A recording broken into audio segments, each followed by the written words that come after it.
Well, good evening, ladies and gentlemen, and to Melang, to all of you. My respects firstly to the chair of the board, Mr. Randall. When I look around the room, he's lucky as a young man to occupy that seat because he must be younger than two-thirds of you by the looks of things here.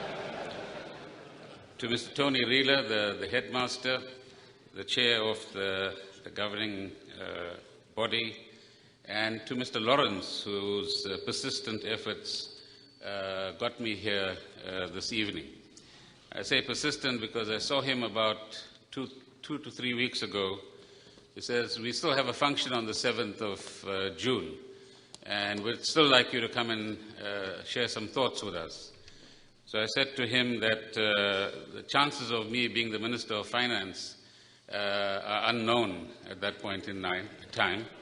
So it doesn't matter, whatever you are, come along. So I'm here.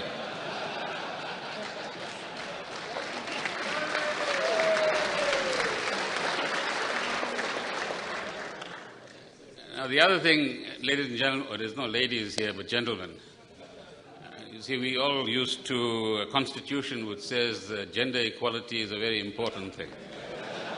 And the political organization I come from, in most structures, has between 40 and 50% women.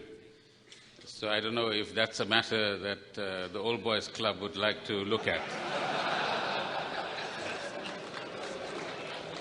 I was, of course, warned by the headmaster that this is a 100-and-something-year-old institution, that tradition is a very resilient factor here, and that there's a way in which each of the new generation of students' DNA is infected by the kind of tradition that started some 100 years ago. But then, of course, tradition and continuity on the one hand it has to be mixed with change and adaptability on the other. I'm not referring to the gender question now. But the point I really wanted to make about Mr. Reeler was that we were both worried that we are the last two speakers tonight. And during the supper break, he was taking a walk around the room and then to the stock room just to check on how much of alcohol had been consumed and whether we'd have an intelligent or intelligible audience available to us. When I thought about what is it that I could share with you this evening that at least might keep you awake for about 15 to 20 minutes, I came up with a little title, but nothing beyond that, which said, An Intriguing World, Lessons for South Africa. But just as much as you have a very resilient institution in this high school, and indeed in the Old Boys Club, and institutions play a very important part in all of our lives. At the same time, if each of you, like Mr. Jones here, had an opportunity to recall tumultuous periods over the last 100 years that we've lived through as the world and indeed as South Africans as well, there's some remarkable periods of leaps into the future, if you can call it that, that we've all experienced. So there's this funny combination that we live through and still begin to make ourselves believe that things are as they were, whereas in fact every day things are changing. And it's about how we adapt to those changes, how we understand those changes that enables institutions, sometimes very silently, to adapt themselves to the future. So let me point out a few of what I think are interesting things that are happening in the world and around us, even in South Africa, that might interest you. The first is geopolitical changes and transitions that we are going through the world. Not so long ago, depending on your age, of course, say 25 years ago, we had a bipolar world. The United States on the one hand, and with the then Soviet Union on the other hand. About 23 years ago, we had a unipolar world. It was the United States that was the dominant power, and what it said was the dominant factor around the world.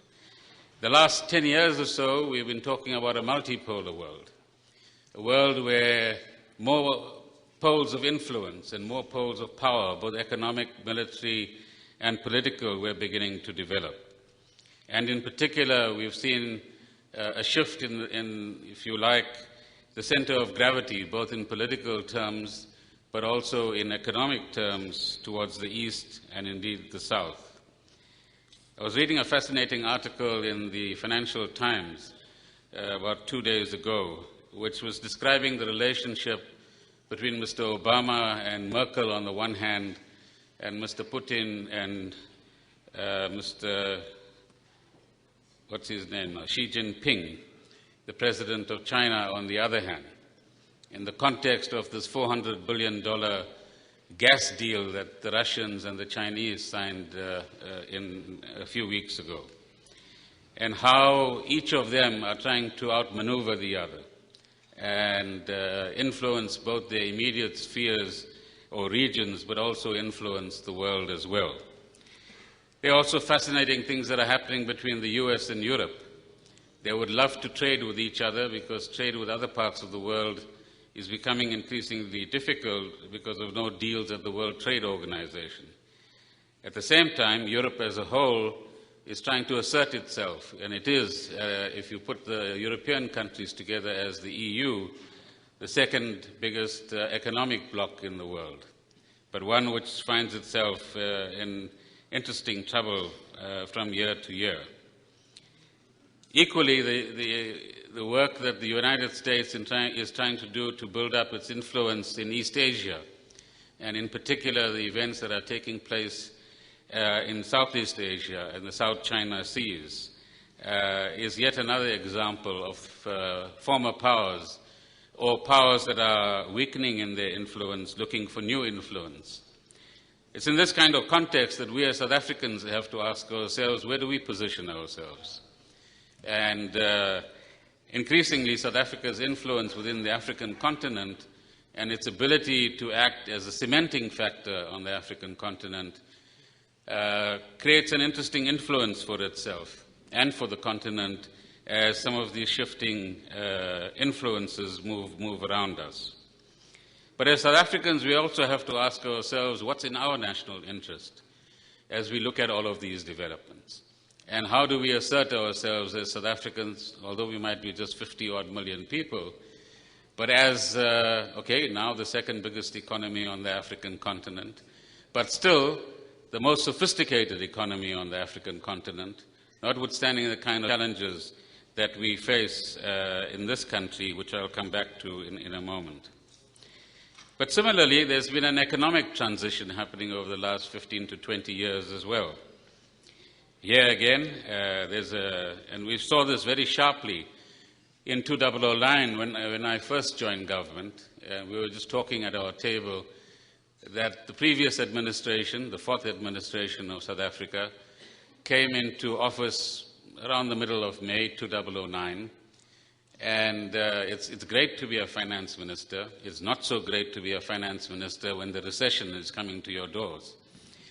And about 6 weeks after I had taken office, the officials at the Treasury come to me and say, well, we've got to start calculating, firstly, how much is growth going to contract in this economy, but secondly, how much of revenue are we going to lose as a result?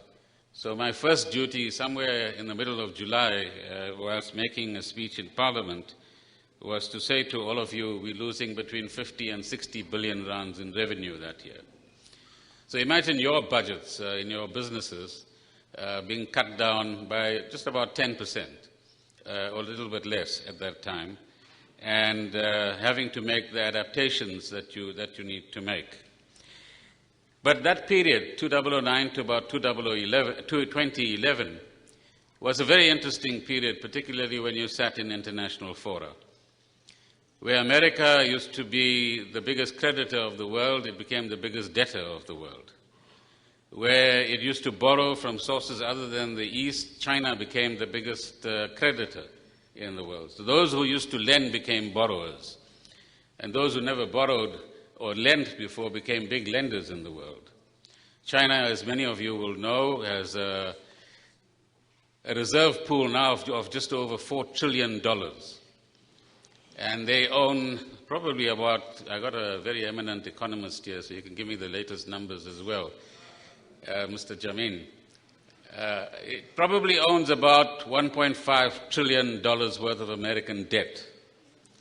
And so whilst they might have all sorts of arguments in the public domain and in geopolitical terms, each one knows that they've got to watch the money, because money ultimately talks at the end of the day. But what was more fascinating for me, gentlemen, as I attended meetings of the G20 or the IMF and the World Bank on your behalf, was the fact that emerging markets, as we now all called, or developing countries as we used to be called, now began to constitute over 50% of global growth and began to exert quite an interesting influence in this international fora. It's also in these years that one saw what was initially a very recessive China becoming quite a confident China at the table, who would be very silent and very quiet, but at the same time, it's very clear if you don't have a deal between the G2, forget about the G20, and the G2 being the United States and China, you've got no deal at all at the table. But the emerging markets themselves in recent times have found themselves in some difficulty because the financial markets of the world are still very American-centered, and the quantitative easing that the Central Bank of America, the Federal Reserve, practiced from about 2008 and reached its height when it was releasing $85 billion a month into the markets, caused a lot of flows of money across the world and indeed into South Africa itself. And exactly a year ago, it began to announce that it's going to taper, meaning cut down from 85 billion rands. And that's when the first shock waves began to reach both our shores and many other parts of the world as well. And as many of you know, the rand then suddenly began to slip, and we still find ourselves in the 10 rand 40 to 10 rand 70 range as we do now. And that demonstrated one of the unique features of the world over the last probably 6 or 7 decades, but particularly the last 3 or 4 decades, which is the dominance of the financial sector in the global economy, but indeed in most economies in the world, where there's no relationship between the real economy, I imagine, in which most of you operate, whether it's a manufacturing firm or a small business or a consultancy, and the world of the financial sector. I hope I'm not going to offend anybody here. Anybody wants to own up as being in the financial sector? Then I know how many wine glasses might be coming my way. But one of the observations and lessons from this period is about the overwhelming influence and power of the financial sector.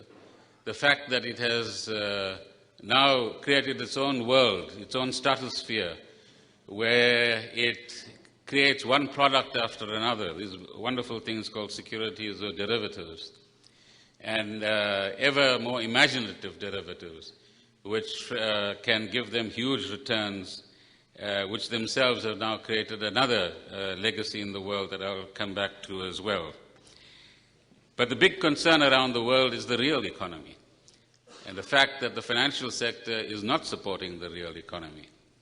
The lessons from many parts of the world is that where central banks have loosened their monetary policy, in other words, put money into the system or lowered interest rates, as Europe is trying to do now, very little of that actually reaches real business people on the ground. And money is often used to actually speculate rather than have a beneficial effect on the economy, which will create more jobs and create more equality within our society. Now, all of these factors have, again, had their impacts on South Africa as well, because it's affected our exports. We're a traditional export destination for most of our manufactured goods, as you know, was Europe. But what was interesting is the manner in which SADC in particular, but Africa more generally, very quickly became the future of the new destination of exports from South Africa. The number of businesses, small and not so small, that are now operating on the African continent using South Africa as the base or South African-originated business is quite remarkable. So today you'll see South African cell phone companies, you'll see the South African banks and retailers amongst many others, or mining services companies. Agriculture is moving in a similar direction, all of which are making a huge impact on the African continent and are part of the Africa Rising story that everybody talks about today. But if we are to develop a new future for ourselves in economic terms, one of the challenges that both Africa faces and we face as South Africa is the question of innovation on the one hand, and this is where our younger generation needs to come to the party, but more importantly, creating Africa-wide value chains on the one hand and linking up with global value chains on the other hand. In other words, we on our own don't have the market size to become a significant force in the world, and it's the connections that we build and future generations of South Africans will build that will begin to make a difference. One of the consequences of the last 5 or 6 years is the more acute sense today of the inequality in the world, both in developed countries and in developing countries as well. And I'm sure all of you have heard about the 1% and the 99%. And of course, today it's the 0.1% and the 99.9% that people are talking about. There's any number of books, and the most famous one at the moment in circulation is the one entitled Capital in the 21st Century by a French gentleman called Thomas Piketty, which is causing quite a stir around the world. Having looked at data from a century and a half behind us, he comes to the conclusion that the way the capitalist system has been developing is in a way in which it keeps rewarding the small top and leaves a large number of people on the margins as we go on. And so throughout the world, this is a big issue, as it is in South Africa, as Mr. Madalani pointed out earlier on. And so the world is looking for a different kind of capitalism. Recently in London, there was a conference on inclusive capitalism. Around the 2009 crisis, Sarkozy and Blair had any number of conferences and reform panels looking for other forms of inclusive capitalism or capitalist models as well. And nobody has quite come up with the right kind of answers. So inequality is the one issue. The second issue that still sits with us is austerity versus what we called gradual consolidation, which is what we tried in South Africa. And austerity has had a massive impact on populations, particularly in Europe. And I'm sure many of you would have followed the recent European Parliament elections, which shows that when policies go too far in the direction of hurting ordinary people, the ballot becomes an interesting place to retaliate, inverted commas. And what we've seen is the rise of very conservative, indeed right-wing, or in some cases fascist political parties that are taking us back many years into history, and is a dangerous trend as far as immigration issues are concerned, racism issues are concerned, but also political philosophies that had long left us behind, as some of the older gentlemen amongst us would remember in the mid-40s and 50s of the last century. Now, what has this got to do with South Africa? Well, in South Africa, we've had huge successes for the past 20 years. If we just look at a few bits of data, our economy is almost 3 times bigger than it was in 1994. If you want to talk about my previous job, or the previous job, we used to collect, I think in 1994, 140 billion rands in tax. This year, SARS is going to collect close to 960 billion rands in tax. The amount of money we expend this year, the total budget is 1 trillion rands. So we've passed that mark. But as a result of trying to cope with the recession, our debt has also reached the mark of 1.4 trillion rands as well. So, but at the same time, we've made sure that we've managed the fiscus on the right kind of basis so that we haven't quite passed the 44% debt to GDP ratio and are still in the right space as far as those numbers are concerned. But our biggest challenge in South Africa, as the National Development Plan that Mr. Madalani referred to earlier on indicates, is how do we get to 5% growth? How do we make sure that that growth produces jobs at the level or to the extent where we can say that by 2030 we've halved unemployment or gone beyond halving unemployment? You've seen the numbers the other day from Statistics South Africa that youth unemployment in South Africa is 36%. In the younger group amongst the youth, it's 50%. Similar numbers to what Spain, Greece, and others have had as well. The third factor in South Africa is obviously poverty. That whilst we've made huge advances in terms of social grants, so out of the trillion rands odd that we spend as government today, some 320 billion rands will go towards one or other kind of social assistance. In South Africa, we have some of the biggest social programs, or what I call social wage contributions from your taxes, which enables us to deliver housing, water, sanitation to the poorest or the least advantaged of our population.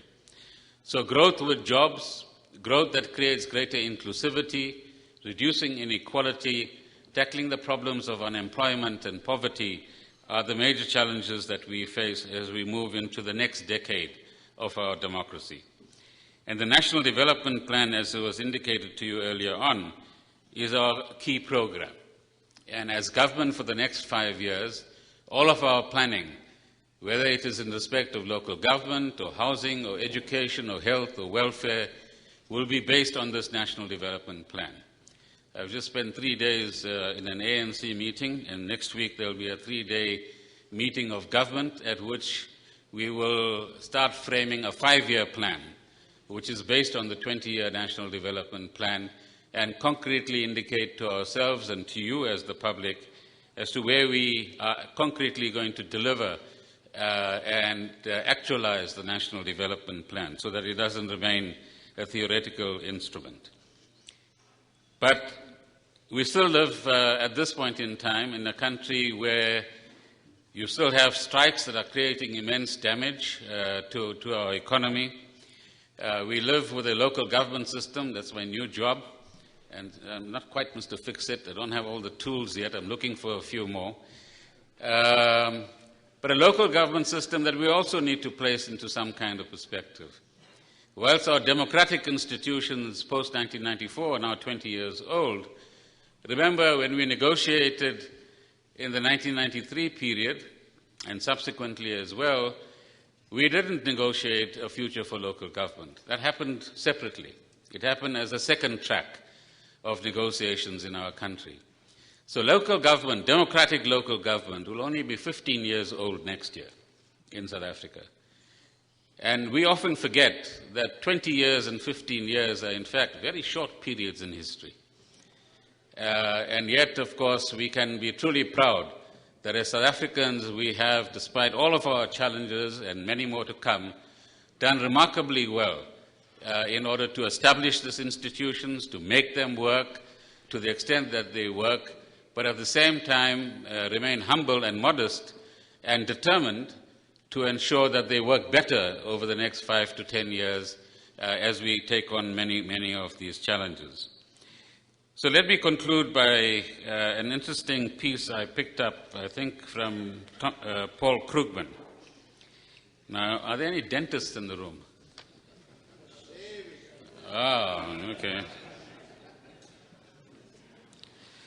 So there's an interesting reference, I thought, that takes Mr. Jameen's profession and this gentleman's profession and makes some interesting references.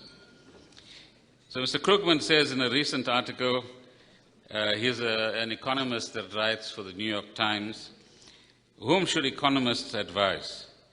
I ask because something that Tim Harford, who is also an economist, says. He points to the abundant evidence that economists can't foresee recessions and invokes Keynes's claim that economists should aspire to be like dentists. We don't expect a dentist to be able to forecast the pattern of tooth decay. We expect that she will offer good practical advice, in this case he, on dental health and intervene to fix problems when they occur. We should demand much the same from economists, proven advice about how to keep the economy working well and solutions when the economy malfunctions. An economist should bear in mind that no self-respecting dentist would be caught dead forecasting when your teeth will fall out. So be proud of the 20 years of democracy and freedom. But equally, take some responsibility, because we don't want a passive citizenry in South Africa. Let's each of us take some responsibility to say, can I read a little bit about this National Development Plan? Can I ask friends at my table or wherever else? At the moment it's a bit dicey because of the bottles that are around. But can we have a chat about what each of us can do to ensure that we lay yet another brick in the foundations of democracy that many, many generations after us will enjoy, perhaps to a greater extent than we will. The last chapter, I think, in the National Development Plan makes reference to social cohesion. And so one of the challenges that we have, which is a legacy of our past, is how much do we trust each other? How much do we have confidence in each other? How much can we say we have the ability, like a cricket team or a rugby team or a soccer team? Soccer, Mr. Marilani, is a bit of a dicey example,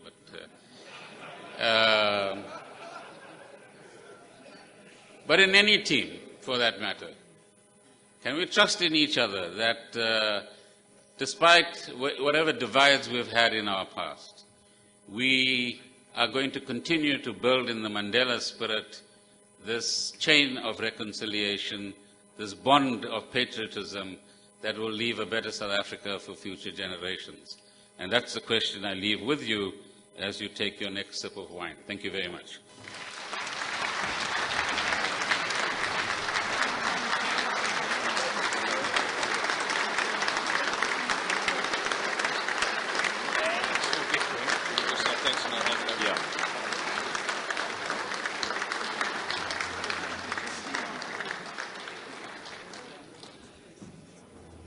Thank you very much indeed, Mr. Pravin Gordhan, for gracing us with your presence here this evening.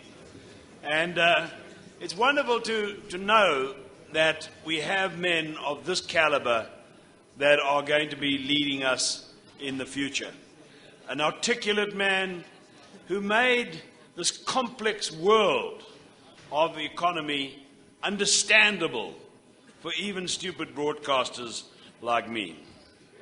And it is obvious from what he had to say and his passion for this country that he is indeed passionate about democracy and racial and gender equality, and he's passionate about working to build a prosperous future for South Africa.